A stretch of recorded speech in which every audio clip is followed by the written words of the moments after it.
आज मैं एक ऐसी बुक के बारे में बताऊंगा जिसने मेरी पूरी लाइफ बदल दी है।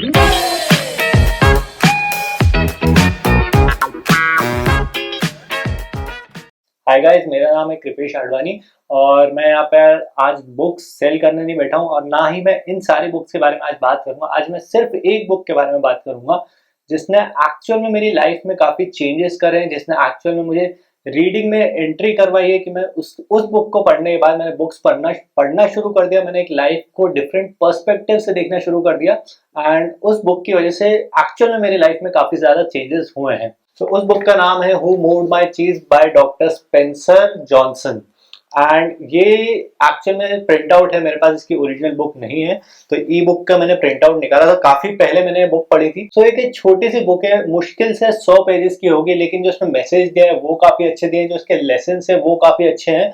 तो बेसिकली ये बुक हमें ये बताती है कि लाइफ में आपको हमेशा चेंजेस करते रहने पड़ेंगे।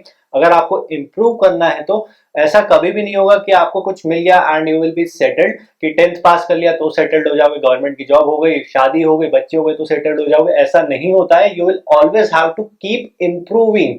मैंने इस बुक से ये सीखा कि कैसे हुआ, क्या हुआ, क्यों हुआ, इस चीजों पे ज्यादा हमें फोकस नहीं करना है। अब क्या करें वहां पे हमारा ज्यादा फोकस होना चाहिए।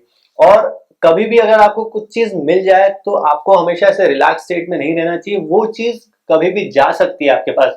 फॉर एग्जाम्पल, अगर आपके एप्स अच्छे चल रहे हैं, अगर आपके ब्लॉग्स पे अच्छे व्यूज आ रहे हैं, तो ऐसा नहीं रहेगा कि वो कंटिन्यूअसली हमेशा वैसे ही चलेंगे।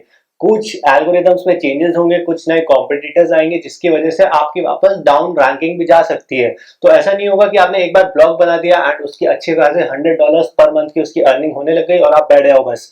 तो ऐसा नहीं चलता है। आपको कॉन्स्टेंटली मार्केट में देखते रहना पड़ता है कि क्या कोई नए कॉम्पिटिटर्स आ रहे हैं, क्या कुछ नई चीजें, पॉलिसी चेंजेस हो रही है, क्या कुछ रेवेन्यू स्ट्रीम चेंजेस हो रहे हैं, तब आप उसके हिसाब से मॉडिफिकेशन करते जाते हो। अगर आप लोग बैठ गए तो वो अपॉर्चुनिटी आपके हाथ से निकल जाती है।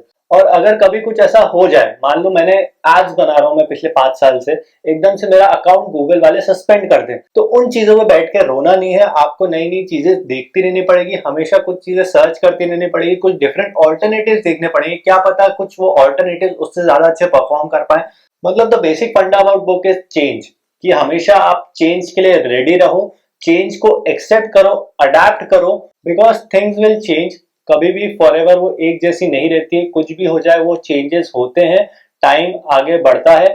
चाहे फिर वो आपका टीनेज हो जाए, चाहे फिर वो आपकी हेल्थ हो जाए। अभी अगर आप लोगों की बॉडी अच्छी है तो जरूरी नहीं रहे कि फ्यूचर में भी ऐसी रहे, इम्यूनिटी अच्छी है तो फ्यूचर में भी ऐसी रहे, रिलेशनशिप्स अच्छे तो फ्यूचर में भी ऐसी रहे। तो थिंग्स विल चेंज एंड आप उसको कंट्रोल नहीं कर सकते हैं।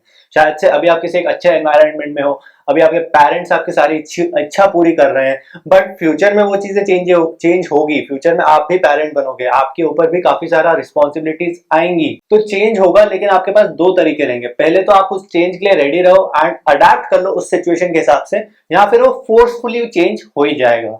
तो फोर्सफुली आपके ऊपर वो रिस्पॉन्सिबिलिटीज आई जाएगी, या आप पहले से रेडी रहो एंड उस चेंज के लिए अडेप्ट करते जाओ पार्ट बाय पार्ट। इससे इजी भी हो जाएगा और ज्यादा अच्छे से आप उसको टैकल भी कर पाओगे। या अगर वो फोर्सफुली हुआ तो फिर काफी ज्यादा प्रॉब्लम्स हो जाएगी। तो बेसिकली इस बुक का फंडा यही है कि हमेशा चेंज के लिए रेडी रहो। काफी अच्छी स्टोरी के साथ उन्होंने वो समझाया है, काफी अच्छे अच्छे शॉर्ट मैसेजेस यहाँ पे दिए हैं and always adapt according to situation. तो इस चीज ने मुझे पर्सनली काफी हेल्प किया है मेरी लाइफ में। नहीं तो जैसा कि मैं बचपन से लेके सुनता आ रहा था कि 10th पास कर लो फिर लाइफ सेट है, 12th पास कर लो फिर लाइफ सेट है, सीए बन जाओ लाइफ सेट है। तो ऐसे नहीं होता है। Things will change, time will change. पहले लोग कहते थे इंजीनियरिंग कर लो, लेकिन आज के टाइम में इंजीनियरिंग की कुछ वैल्यू नहीं है। सो अभी के लिए टाइम के लिए अगर आपको एक बुक चाहिए तो मैं यही बुक रिकमेंड करूंगा, हु मूव्ड माय चीज। काफी अच्छी बुक है, काफी पतली बुक है और ये पहले बुक थी जो मैंने पढ़ी थी। मैं कोई रीडर नहीं हूँ, हालांकि अभी आप लोगों को यहाँ पे टेबल पे बुक्स दिख रही होंगी, तो ये मैंने over the period of time पढ़ी है। मैं ज्यादा बुक्स नहीं पढ़ता, मैं कम पढ़ता हूँ, लेकिन मैं कोशिश करता हूँ कि उसको इंप्लीमेंट कर पाऊँ। और अगर आपको एक बुक पढ़नी है अभी और आपको इंप्रूव करना है, कोई सेल्फ डेवलपमेंट के ऊपर बुक पढ़नी है, तो ये वाली बुक मैं आप लोगों को रिकमेंड करूंगा। इसे पढ़ो, काफी इजी टू रीड है। अगर आपने आज तक कोई बुक नहीं पढ़ी है तो भी आपको इजीली समझ में आ जाएगी। सो आज के वीडियो के लिए बस इतना ही। अगले वीडियो में आप लोगों को इन सारी बुक्स के बारे में बताऊंगा। और अगर आपको वीडियो अच्छा लगा है तो उसको थम्स अप दे दीजिएगा, चैनल को सब्सक्राइब कर लीजिएगा। मैं यूजुअली बुक रिलेटेड वीडियोस नहीं बनाता हूँ, लेकिन काफी इंफॉर्मेटिव वीडियोस बनाता रहूंगा। So that will be all and I will see you guys in the next one. Good bye.